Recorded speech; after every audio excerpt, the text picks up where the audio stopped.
Vamos al mensaje de la palabra, amados hermanos. Mensaje número 24 con este título, una mejor esperanza. Nosotros disfrutamos una mejor esperanza, disfrutamos los mejores tiempos del Evangelio, disfrutamos el verdadero tiempo del Evangelio. Nosotros podemos tener y tenemos una esperanza superior a todos los que antecedieron a Cristo, a todos los que vivieron durante el pacto antiguo. Debemos congregarnos según la manera bíblica, que es la que produce edificación. Por favor, ore por esto. Ore por esto. Cuando usted va a su grupo, cada vez que nos reunimos, nos congregamos, ¿sabe cuál es el interés de Dios cada vez que nos reunimos? ¿Sabe para qué Dios nos permite reunirnos? Para edificar su cuerpo, no es para otra cosa. Entonces, ¿el cuerpo se edifica cuando recibimos una clase? No. El cuerpo se edifica cuando los miembros comparten de su porción de Cristo cada uno. Así que por favor, amado hermano, vamos allá a los grupos, vengamos aquí a profetizar. Eso se llama hablar a Cristo, hablar por Cristo. Debemos laborar, ocuparnos en nuestra salvación, como dice Filipenses 2. Ocuparnos en vuestra salvación. Si usted labora, si usted se ocupa, usted cosechará de las ricas experiencias de Cristo y usted tendrá alguna de esas riquezas que compartir. Tendrá alguna de esas riquezas con la meta que el cuerpo de Cristo sea edificado. Con la meta en mente de la morada de Dios. Hemos venido hablando de esto. Hemos venido hablando de Efesios 3 por 5 o 6 semanas, ¿verdad? Donde dice no solamente que Cristo es nuestra vida, sino que también Él está haciendo su hogar en nuestros corazones. Esto es una revelación grande, hermano. Él no solo es nuestra vida, Él está haciendo su hogar en nuestros corazones. ¿Cómo usted sabe si el hogar de Él está creciendo? A ver, ¿está edificando en usted? ¿Cómo sabe? Cambiamos nuestra actitud con respecto al mundo. Muy bien, ¿qué más? ¿Cómo sabe usted? Vemos la vida de otra forma. ¿Qué más? Por ahí alguien dijo. Nuestra manera de proyectarnos, de comportarnos. A ver, algo más. Aprendemos de otra manera diferente. Él empieza a hacer su hogar. Entonces su presencia, porque tiene su hogar allí, su presencia comienza a ser visible y usted comienza a ser eliminado. Ahí está el centro de esto. Está haciendo su hogar. Nosotros debemos ser muy responsables con esto. Esto no es sencillo. Nosotros somos entonces la morada de Dios. Si Dios está haciendo su hogar en nosotros, su presencia, Él tiene que verse, es Él, es Él. Y en la medida que Él va creciendo, ¿qué pasará con nosotros? Hermanos, no pueden cohabitar los dos juntos. Mientras uno crece, el otro tiene que debilitarse hasta la muerte. Tiene que pasar eso. ¿Qué es un cristiano? ¿Recuerdan? Aleluya, bendito sea el Señor. Un cristiano es aquel que Dios se ha unido a Él. Mire, hermano, cuando usted es un cristiano, nunca más usted y Dios son dos personas.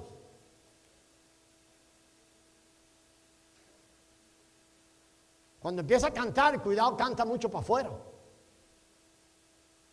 Porque es para adentro. Yo tengo problemas con eso cuando canto. Empiezo a emocionarme, oh Señor, y de pronto el Señor me dice, adentro, adentro, adentro. Yo vine a ser morada dentro de ti, yo estoy dentro de ti. Entonces, nunca más un cristiano camina solo. Nunca más un cristiano y Dios son dos personas diferentes. A esta mentirita. No, nunca más. Lo estás haciendo en la presencia de Dios. Si tú eres un cristiano, nunca más, amado hermano, el Señor Jesús y nosotros ya no somos nunca más dos personas. Nunca más somos dos personas. Y eso nos lleva al propósito de Dios. ¿Cuál es la razón por la que Dios se muda al corazón del hombre? Hermano Andrés nos habló de un corazón bueno. ¿Cuántos de ustedes tienen un corazón bueno para recibir la palabra de Dios para que dé fruto? Dígame uno que lo tiene bueno. No presentes tu corazón. Se trata del hombre interior. Se trata del hombre interior. Ese sí puede recibir la palabra. Esa es la palabra. Entonces, hermano, mucho cuidado con esto. Nosotros tenemos que ser siempre llevados al propósito de Dios. El hombre fue creado para Dios. Usted no fue creado para usted. Usted no fue creado para alcanzar cosas en este mundo. Fuimos creados como un vaso. ¿Estamos de acuerdo? Para contener a Dios. Para que Dios logre a través de nosotros todo lo que Dios ha querido, lo que Él planeó. ¿Cuándo? Antes de la fundación del mundo. Muy bien. Esta mañana temprano yo estaba estudiando el libro de Juan. Y el Señor me estaba diciendo, Génesis no es el primer libro de la Biblia. Sí, Señor. Y a mí se me meten esas loqueras y empiezo a pensar, ¿cómo que Génesis es el primer libro de la Biblia? Claro. Me dice, no, Génesis es la creación. Pero Juan empieza antes que Génesis. Porque el apóstol Juan dijo, en el principio, es más atrás que Génesis, ¿o no? El apóstol Juan tiene en mente la eternidad pasada. El autor de Génesis comienza con la creación. Pero Juan no comienza con la creación. Lo que Juan ve y recibe como revelación era mayor al autor de Génesis. Entonces, hermano, tenemos que entender si la revelación del apóstol Juan es para vida. Todo el libro de Juan trata de vida. Todo trata de comerlo a Él para que podamos manifestar la vida. Todo trata allí. Entonces, hermano, es importante que nosotros siempre retornemos al propósito de Dios. Si nosotros enfocamos nuestra vida en el propósito de Dios, la meta del hombre va a ser obtener más de Dios. Cuando nosotros andamos con una meta rara de esa equivocada, es porque estamos enfocados en el Evangelio. Estamos enfocados ¿dónde? En el hombre. Porque o hemos recibido solamente el Evangelio de Dios o no estamos funcionando con la mitad del Evangelio. El Evangelio, de los hombres. El Evangelio de los hombres funciona con la mitad del Evangelio. El Evangelio de los hombres tiene como fin ¿qué cosa? Llevar al hombre al cielo. Recibe a Cristo y cuando te mueras, vas al cielo. Ese es el Evangelio de los hombres. El que resuelve la necesidad del hombre. El hombre recibe a Cristo, sus pecados son perdonados y cuando se muera va para el cielo. Esa es la mitad del Evangelio. El Evangelio de Dios es la meta.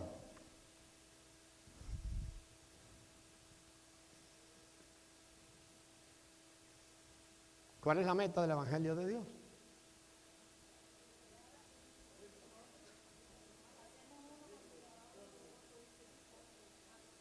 El Evangelio, gracias por. El Evangelio siempre es, el Evangelio, ¿qué es el Evangelio? La obra de Dios en Cristo, la manera en que Dios obró. El Evangelio de Dios tiene como meta obtener, lograr el propósito que Dios tenía en su corazón antes de la fundación del mundo. Ese es el Evangelio de Dios. El Evangelio de Dios, por lo tanto, resolverá el problema de Dios. ¿Usted cree que de verdad Dios quiere llevar a gente para el cielo igual que las que Él botó del cielo? ¿Usted cree que el Señor quiere llevarse para la gente, para el cielo, gente como el ladrón de la cruz? ¿Y llenar el cielo de esa gente?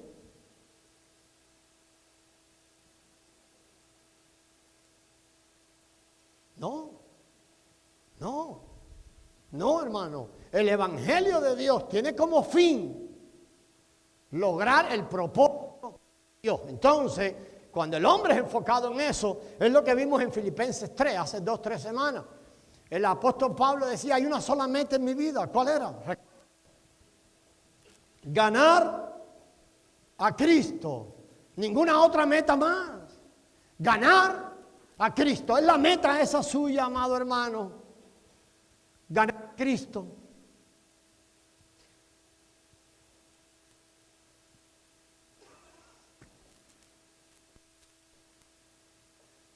Qué bueno que me saludaste con esa mano, hermano.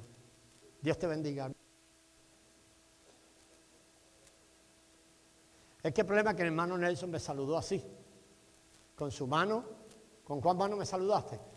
Con la mano derecha. Él no puede saludar con la otra porque la otra se lo cortó una así. Entonces no tiene dedo. Imagínense, si me hace así con la otra, no hubiera sido un problema, pero me lo hizo bien, me lo hizo con la derecha. Dios te bendiga, siervo. La meta del hombre es Dios. Hermano, cada uno de nosotros tiene que ser llevado a...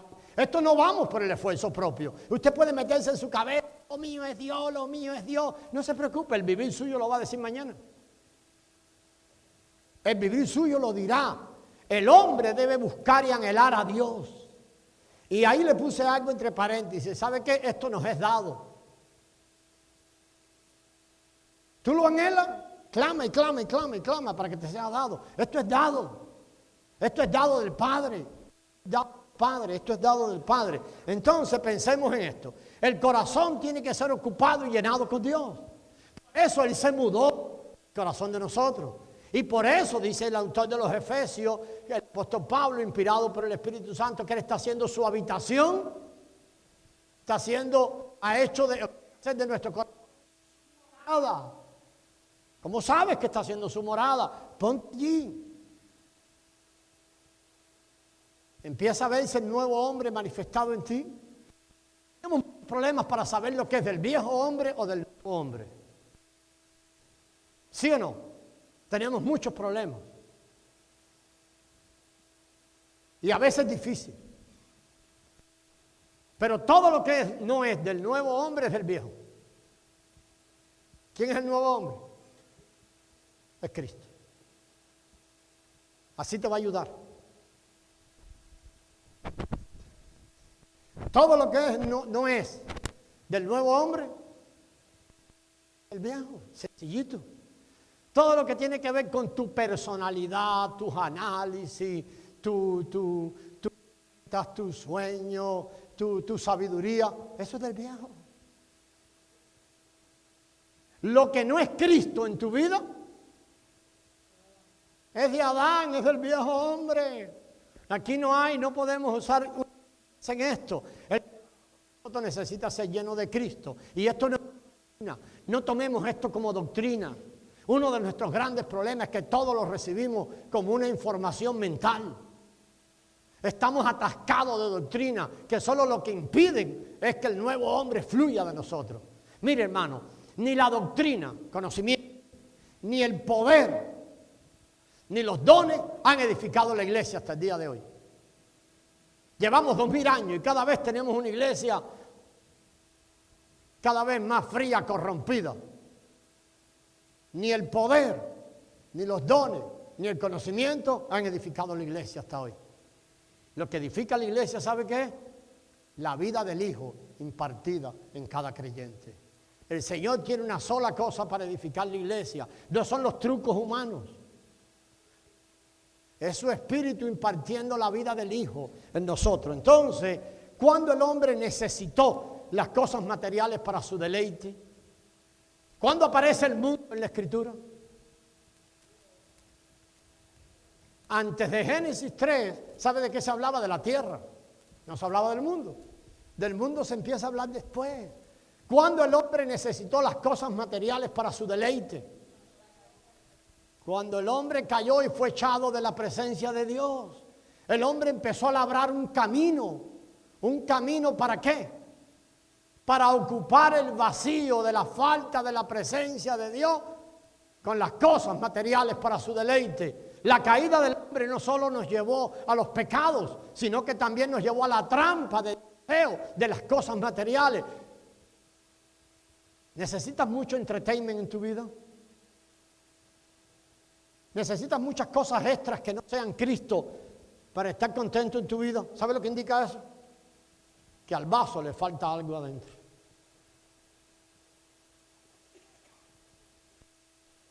Pastor, es que lo que necesito son vacaciones. Lo que tú necesitas es meterte con Cristo y refrescarte con Cristo. Toda necesidad material, lo único que indica es que el vaso le falta a Cristo.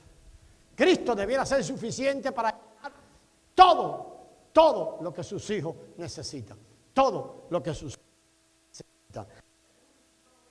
Semana. Pone, ¿verdad? Y lo vemos, ¿verdad? Espíritu, la parte más interna, profunda. ¿Qué más? Si lo quito, ¿me lo pueden decir? Espíritu. Después, alma. Y después, el espíritu a su vez tiene 3 partes. Un hermano me dijo que esto era bobería aprender esto. Bueno, no me lo dijo así, pero casi.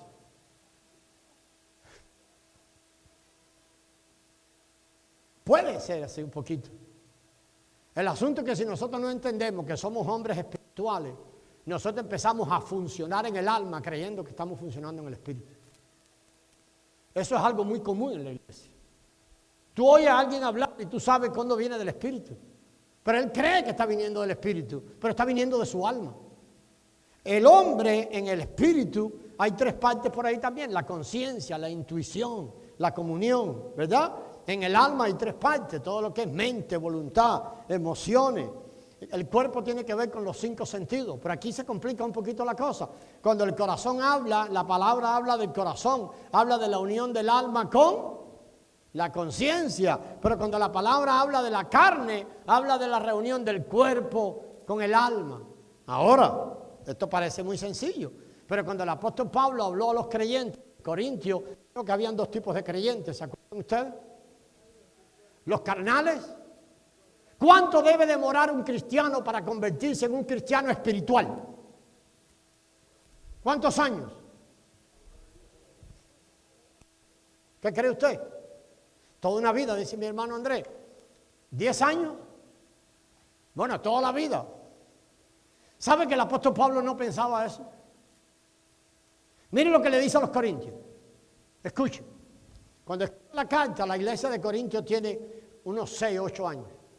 ¿Y sabe lo que le dice Pablo? Lleva tiempo en convertirse en un cristiano espiritual. ¿Cuál es el tiempo? No sé, pero es mucho tiempo. Pero sabe que el apóstol Pablo tiene algo en su mente cuando le escribe a los corintios. ¿Sabe lo que le dice? Ustedes, debiendo ser ya espirituales. ¿Qué es lo que el apóstol Pablo tenía en mente? Ha pasado tiempo suficiente para que sean espirituales. ¿Cuántos años llevamos? Muy poquitos años.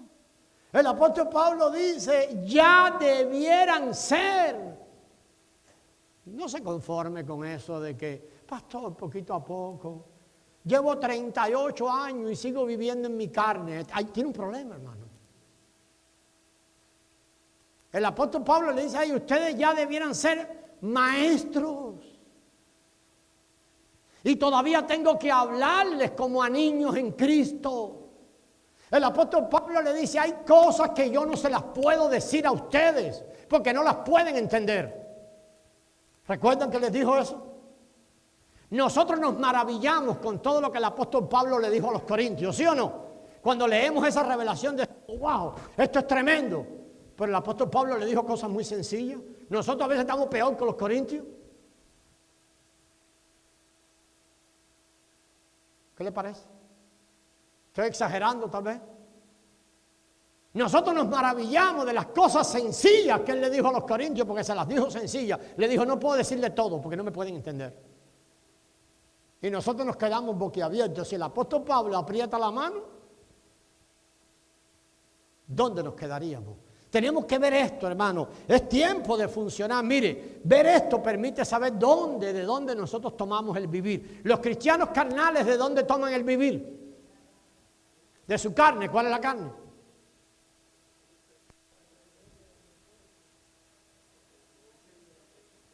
Acabamos de verlo, pero nosotros inventamos. Mira la carne. ¿Cuál es la carne? Allá en la derecha. Todo lo que viene del alma y del cuerpo. Cuando el hombre cayó en un problema. Mire, la procreación. ¿Sabe de qué estoy hablando? Cuando el hombre y la mujer se juntan para procrear. Aquí no hay niños. Las relaciones sexuales fueron dadas ¿para qué? Para procrear. se convirtieron en lujuria. ¿Cuándo pasó? Hoy nos venden llantas de carro y todo pensando en mujeres media chingas. Ve un anuncio de llantas de carro, ¿quién es el anuncio? Una mujer en bikini. Cuando el hombre cayó, algo espectacular sucedió, anormal. Entonces, todo lo que era que Dios planeó de una cosa, pasó a ser otra. Entonces, la carne tiene que ver cuando nosotros empezamos a recurrir al alma o a la concupiscencia del cuerpo. A ver, cuando usted toma una decisión basada en su sabiduría, está actuando en la carne. No, pastor, si yo lo he analizado tremendamente, más carnal eres todavía. Pastor, llevo 25 días pensando en eso, más carnal te has vuelto todavía.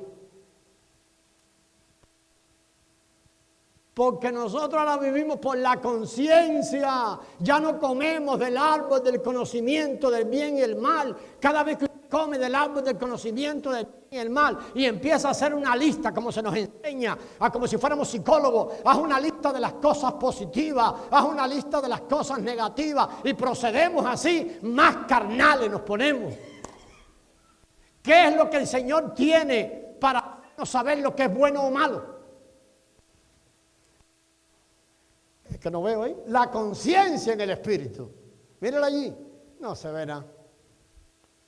Esto no tiene ni batería. La conciencia, cómo el Señor te deja saber si algo es bueno o malo, no por el razonamiento de la mente, sino por la conciencia del espíritu. La conciencia del espíritu no tiene nada que ver con la mente, viene como un rayo para hacerte saber, aunque los demás prueben tu comportamiento, la conciencia viene como un rayo para hacerte saber y decir eso desagrada a Dios. Porque es del espíritu.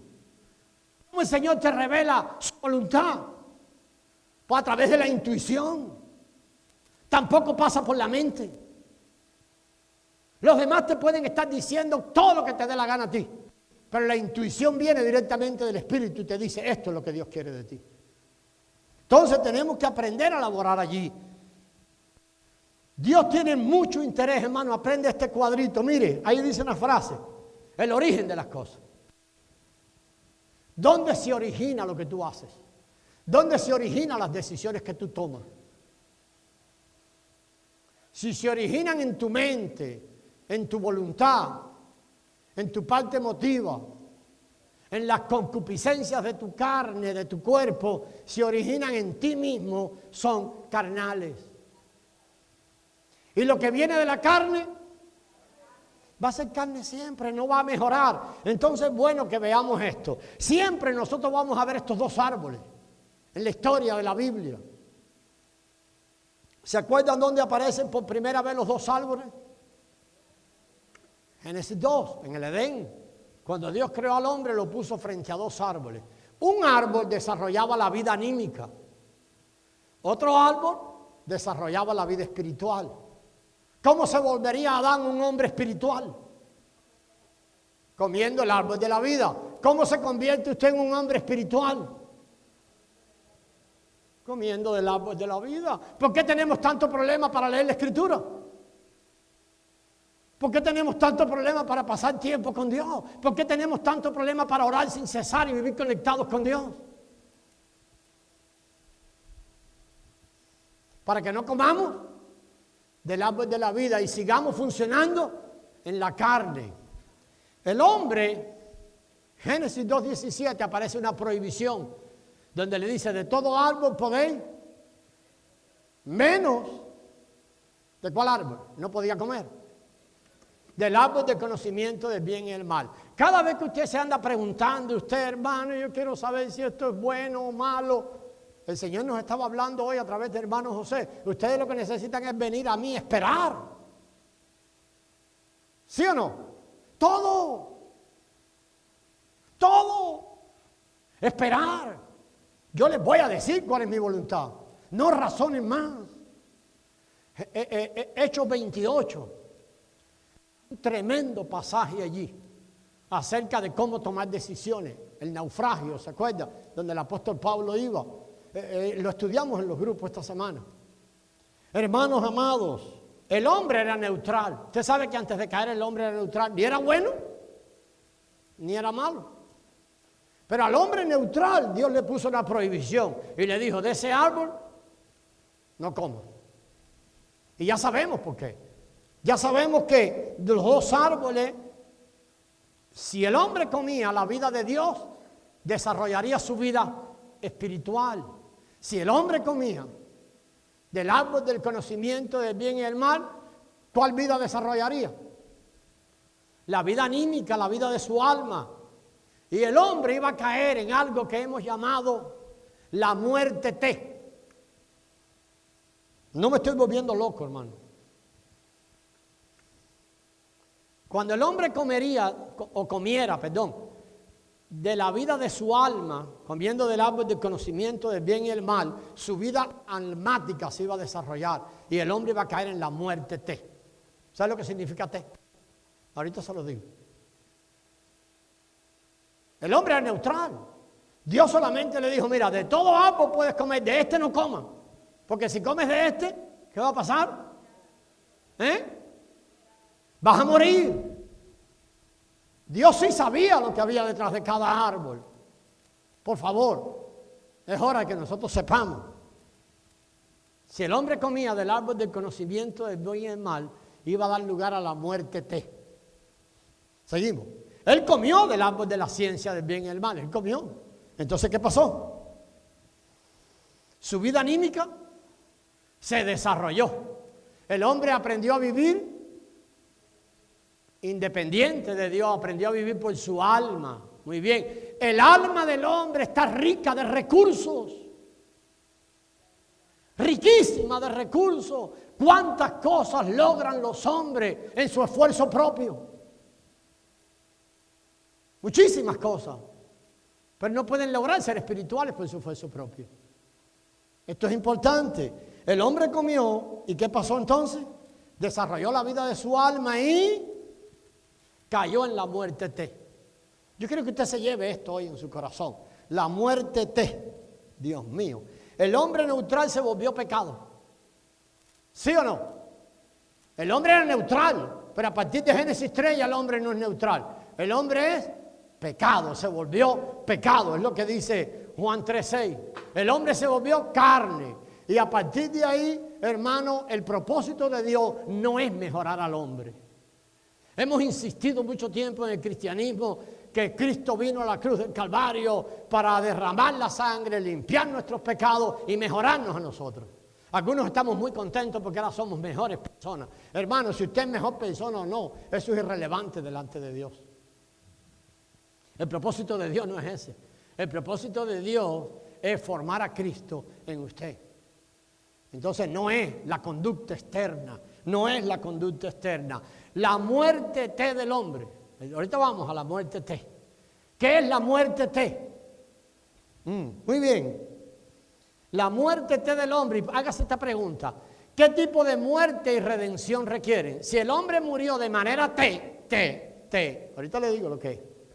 Si el hombre murió de manera T, ¿qué tipo de muerte y redención requiere el hombre? Pues lógicamente requiere una muerte y redención tipo T. Vamos ahora aquí vamos ahí. Mi hermano Adrián está diciendo allí. Y significa en realidad eso, total. El hombre murió totalmente. Pero pastor, Adán no murió. Sí, se murió. Sí se murió. Físicamente se murió, ¿verdad? No en el momento que comió. Pero se murió unos años después. ¿Se murió o no se murió? Espiritualmente murió en el mismo momento que comió. Esa muerte que comenzó en el espíritu fue leudando todo. Hasta que al final Adán murió también en su cuerpo físico. Él no iba a morir en su cuerpo físico. Adán murió en su alma. ¿Quieres saberlo? Adán sale corriendo y se esconde de Dios. ¿Estaba muerto o no? El hombre que vivía en la presencia de Dios, ahora cree que se puede esconder de Dios.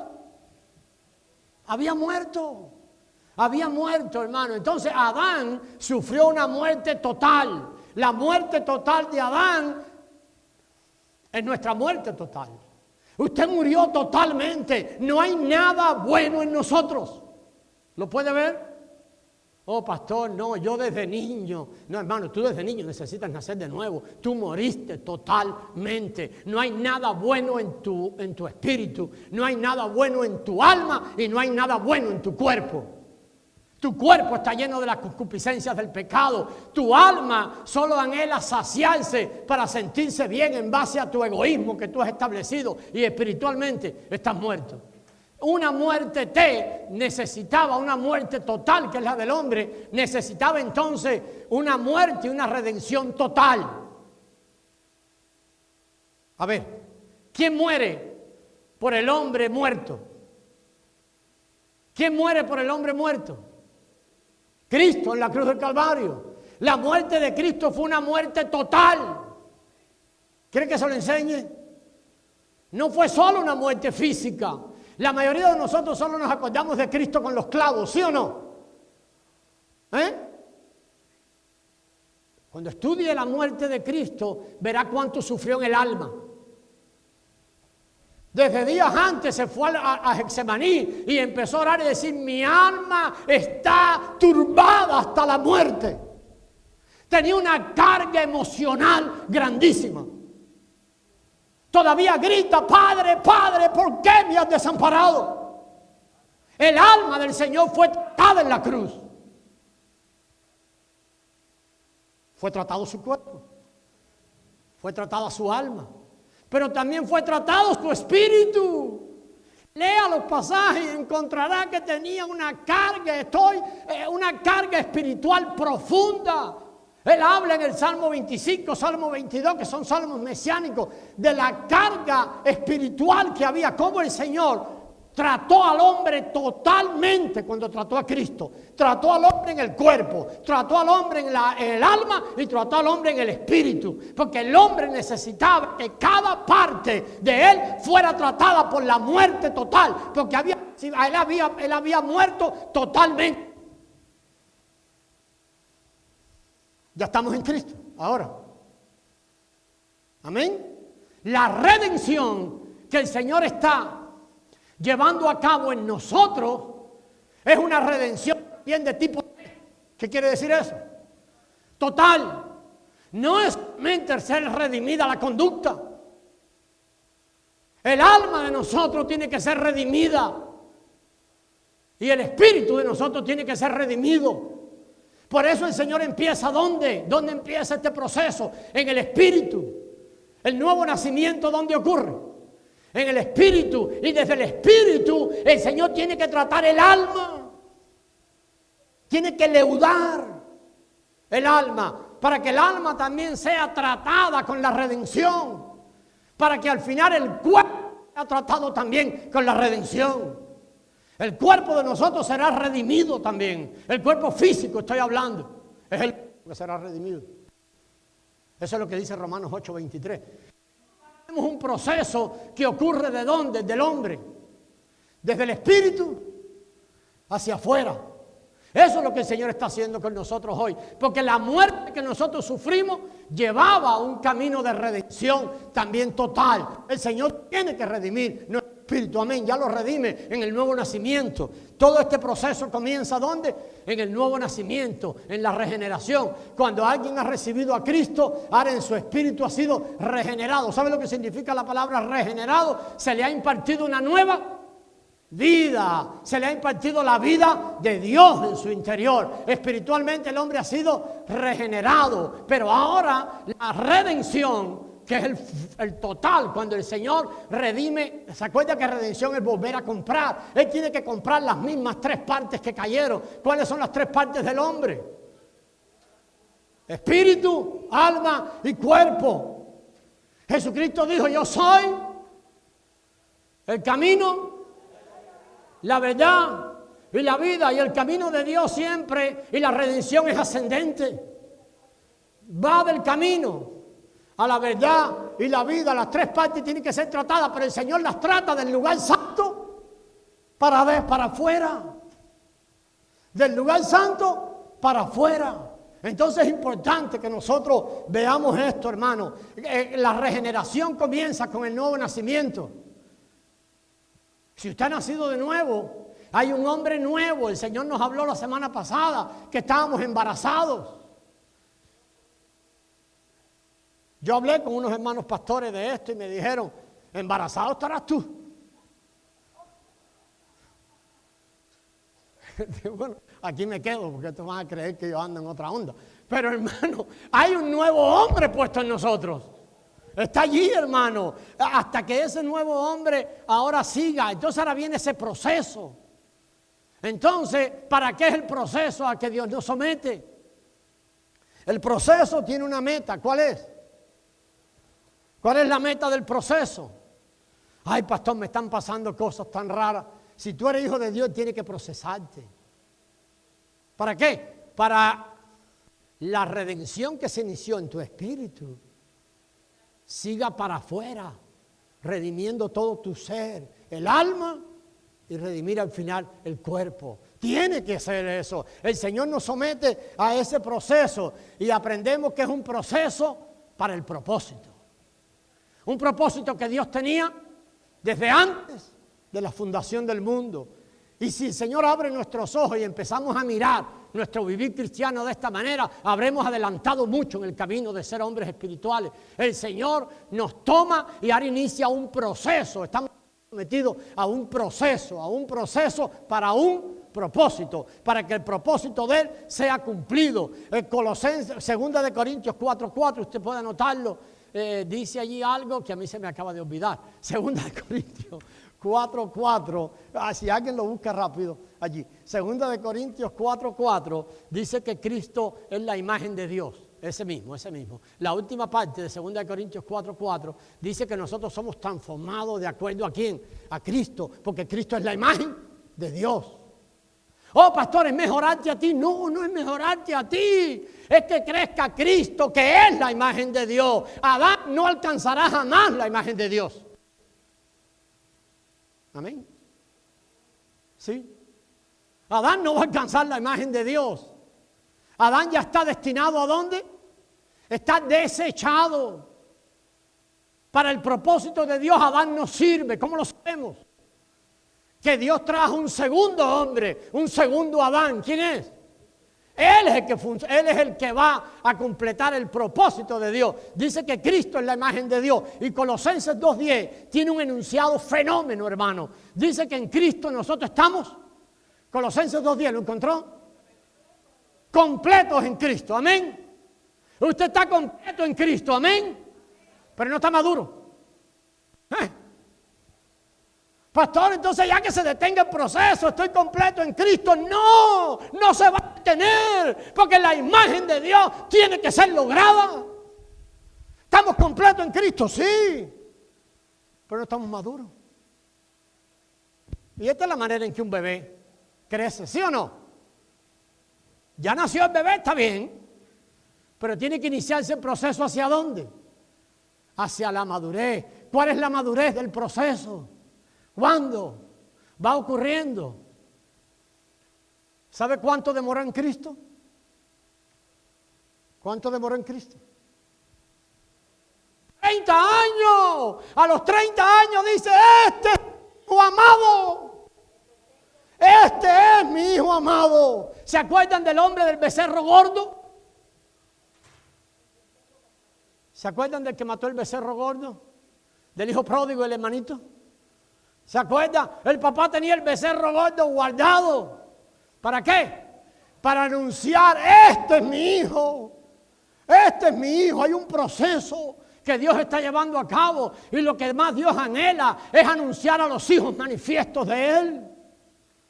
Y decir, este es mi hijo. Ahora revela mi carácter. Ahora por donde quiera que va, cuando la gente lo ve, me ve a mí. Ahora habla como yo. Hace todo como yo. Ese es el proceso de Dios. Ese es el proceso de Dios. Es un proceso de vida. Este no es un proceso de conocimiento. Nosotros cada vez estamos acostumbrados a recibir enseñanza. Yo he estado, hermano, muchos años de mi vida en eso. Recibiendo enseñanzas en el conocimiento. La revelación no se recibe en el conocimiento, se recibe en el Espíritu.